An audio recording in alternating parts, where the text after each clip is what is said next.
पंकजाताई म्हणतात माझ्या जातीला बदनाम करू नका. माझी जात म्हणणं हाच जातीवाद आहे आणि पंकजाताई मुंडे तुमची जातीवादी भूमिका योग्य नाही. आजही लोकनेत्याच्या भूमिकेत तुम्ही नाहीत.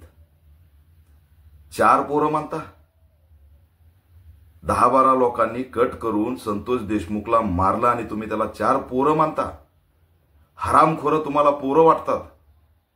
संतोष देशमुखच्या अंगावरच्या जखमा, पाणी मागितलं तर काय पाजलं हे तुम्हाला दिसलं नाही. हे पोरं करतील. म्हणजे पोरं म्हणून तुम्ही कशा प्रकारे डायरेक्ट संतोष देशमुखच्या आरोपींना क्लीन चिट देताय. अतिशय निंदनीय विधान आहे. ह्याची माफी मागितली पाहिजे.